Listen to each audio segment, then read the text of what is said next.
All right, let's get right into it, man. Welcome back to another edition of Sunday School with your boy Buck Bandit P, man. Before we get into it, man, you already know what you should do. Like the channel, subscribe to the page, all that good stuff, man. And also, if you want to get your free stock, man, get your free share of a company, make sure you hit my link down below and open up your account with Robinhood, man. You get a free stock, I get a free stock. Yeah, I mean, so we can get this journey going and keep moving for all those out there. You already know, man, what time it is, man. Thank y'all again for coming back. Today, we're going to get into emergency funds, man. We have to get into emergency funds because I have to break this all the way down because people don't understand how important and vital this is. So, we're going to talk about what an emergency fund is. We're going to talk about why you need an emergency fund. We're going to talk about how to open it up, how easy it is, ways to go about it, so that one emergency don't turn into a whole financial reset for you. You know what I mean? Like, an emergency fund is just for that reason right there. So let's get right into it. What is an emergency fund? From the rip, an emergency fund is not a I need to go shopping fund. That's for number one. That's not what an emergency fund is. An emergency fund is not a vacation fund. It is not, oh, it's my homie birthday, we going out the country. That's not what that money is for. That's not what it's for. So, emergency fund is strictly for emergencies. What is an emergency? Let's go over what emergencies are since people don't seem to know. Emergency, your car breakdown. All right, yeah, you got some. All right, you could pull that money out, bam, get your car fixed up, replenish your emergency fund. That was an emergency. You have a rent or a mortgage gap. You know, a couple $100 short of your rent or your mortgage. Oh, I got bread right here in my emergency fund, in my high yield savings account. Oh, all right, bet. Now I could do this, throw that to my mortgage for that, you know what I mean, my rent for that little gap, and I just replenish the money. You know what I mean? It's for medical bills. Something happened, you know, you gotta go to medical. But a lot of us people, most of us got jobs and we got insurance, even though the insurance ain't a lot. But you know, you gotta have a little copay, bam. You might ain't had the money, man, bring it on. Don't keep, you know what I mean, trying to run stuff on credit. We're gonna get into that. But that's what emergencies are. That's what your emergency fund is for. It's not like we call it emergencies in our life, but they do happen. So we want to be prepared for anything that happens when we get on this investing journey.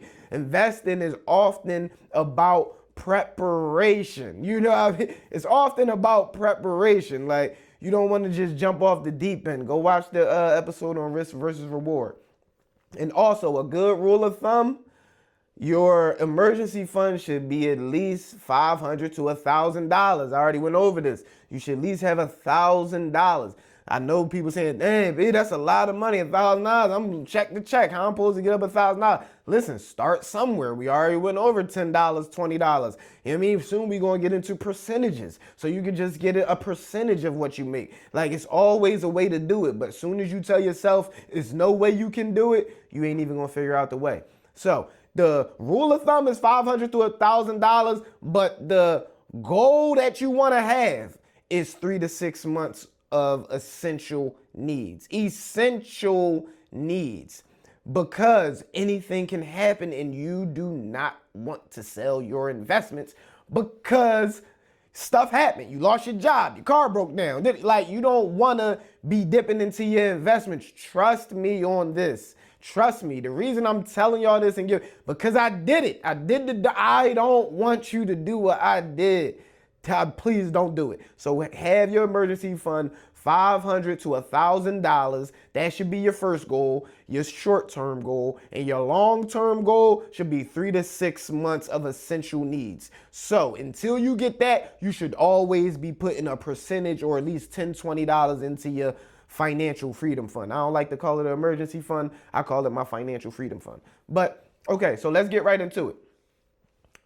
Don't, and also, man, you don't, and the reason why it's important to have an emergency fund is because you don't want your future self being mad at you like, dang, all this stuff keep happening and keep happening, and now we ain't got no money. Now I gotta go back to work because 10, 20 years ago, you ain't get this habit of putting a percentage of your money away, putting $10, $20 of every time you get some money, putting it away in the emergency fund. Now emergencies is running your life. So don't regret tomorrow what you could do today. All right, now number two. Why don't most people build an emergency fund? Well, let's go over it. For one, like I just said, the main excuse is I don't got the money. I don't got this, and that. But that's not the case for most people. Most people think, man, what is this $10 going to do? Honestly, it's going to do nothing. The $10 is not going to do nothing. You can put that on there 5 weeks in a row. It's going to be $50. It's not going to do nothing physically. But what it's going to do is it's going to start setting new patterns in your brain, because they say once you start doing something consistently for a long period of time, it sets new neural pathways in your brain. Like, this is scientifically proven. So what that $10 every time you get some money is going to do is going to start clicking in your brain. Every time you get some money, you got to hit this. You got to hit your emergency fund, and it's going to become a habit. So now when you start getting in the habit of that, it becomes easier and you're not even thinking about it. But something amazing happens once you do that. You'll start saying to yourself, I'm not missing that money and I could put more. And that's what happened to me. Like, hold up, it's a whole lot of other money I'm spending that I could just be putting up. And once I get this done, now I can go invest. So that's why most people don't do it. They think they don't got the money, but that's not true. And they think emergencies don't come. A lot of people think emergencies are rare. No, they're not. Emergencies are you're going to have at least a couple emergencies every year. That's at bare minimum, like 2. Bare minimum. And that's a great year. You only had 2 emergencies.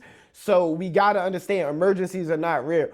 And also, a lot of people, like I said, they want to swipe that credit card. Do not do this, please. I gotta, like, somebody, whoever knows some credit people, man, drop their name down in the comments down, man. Cause I gotta figure out this credit game. This credit game is real. Do not use your credit card for emergencies, because you are going to be behind the 8 ball. It's going to be so hard to build your wealth if you keep using credit cards every time for emergency. You gotta have that cash on deck. And lastly, people want to say, I'm just going to wait till I make more money and then I'm going to start saving. It's never going to happen. By the time you make more money, we already went over, inflation is going up, taxes are going, interest rates is going up. Like, we already went over that. Go back and watch my other episode on inflation. You are not going to be able to make more money. Don't think that you're going to be able to make more money later and then you're going to be able to save up for the time that you missed. It's not going to happen. You're not going to give your investments time to compound. And that's the whole thing. You want to give your investments time to mature, so then you can get that compound interest. That's the key to the game, the compound interest. And how I'm going to close out why most people don't even begin to build an emergency fund is just because they think that they can't do it. Start where you at. You can do it. Trust me. A lot of us have done it. Start where you are at and just stay consistent. Because most problems that people think come from money is not really the money that's your problem. It's just because you're unprepared. Like that, your car messing up, that was only like $400 or $500. Like, if you had that $400 or $500, it wouldn't have put you back 2 weeks because you live in check to check. If you had that money readily on hand, yeah, it would have put you back a couple weeks to replenish your savings, but it wouldn't have made you have to get behind the 8 ball, because now you're swiping credit cards, you're selling investments, and you're doing all this other stuff. Do not do that, please. You have to be prepared. It's really not money problems people have. It's unprepared problems that we have. I almost mangled that one. All right, now let's get to number 3, the third part. Where is a good place to put this emergency fund? And I know I said this, and people gonna say, well, you said this. Listen, you still want to keep some cash in your house. You don't never not want to have any cash. However, where you want to keep the bulk of your emergency fund, high yield savings accounts. Click the link down below and get $100 when you open up your high yield savings account with Ally, by the way. You know what I mean? Shameless plug. But I mess with Ally. And also a good place is money market accounts. Money market accounts are very good because they're going to protect your principal and they're going to give you a nice interest rate. That's the whole key. I seen a graphic on social media. It said money is like water. And it just, I got to find it and I'm going to post it up. It just made sense because you know how when water stays still, it evaporates? Money does the same thing. If you just want to have money sitting somewhere and it's going to evaporate if it's not gaining interest and keeping up with what is going on in the world. So you want to keep it in a high yield savings account or a money market account. Bad places to keep it. I know y'all gonna crucify me for this. Don't keep it under your mattress. Keep enough under your mattress that you're not worried about somebody come taking it or your house burning down. If you mad if your house burning down and you mad about that money under the mattress more than your house, you got too much money under your mattress. You gotta put it in a high yield savings account because it's just going to evaporate. It's eventually you're gonna just keep dipping and nibbling because it's too much and you're holding on to it too long. We already went over that. You don't want to do that. You also, y'all gonna crucify me for this, don't keep your emergency funds in stocks.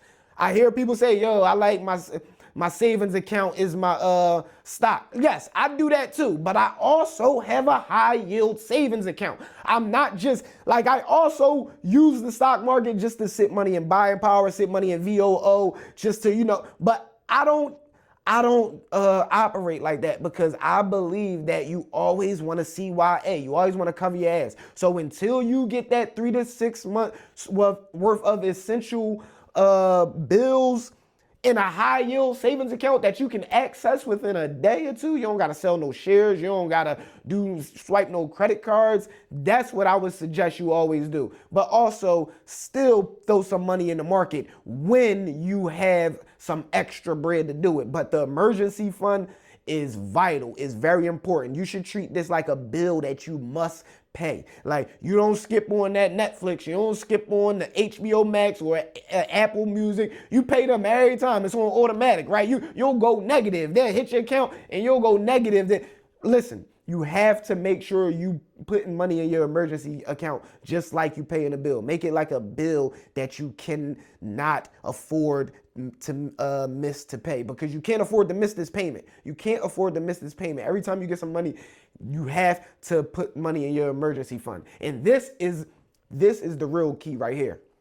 We already went over this with inflation. We call it the lifestyle inflation. When you get raises, when you get your taxes back, when you get bonuses, you got money from side hustles, you got your grandma gave you money for your birthday. That is the money that you should be putting in your emergency fund and putting in the market. That is the way it goes. That's where the extra money gonna come from. That's where the money you saying that you don't have, that's where it's at. It's right there, but you banking on it. You banking on that extra $20 your grandma gave you so you could go cop an eighth or whatever. Don't bank on it. It's not your bread. Don't bank on it. But when you do get it, put it in the bank. Bank it up. Put it in the high yield savings or bank it up, split it up and put it in an investment account. You already know. But that emergency fund is number one. We have to build that up first.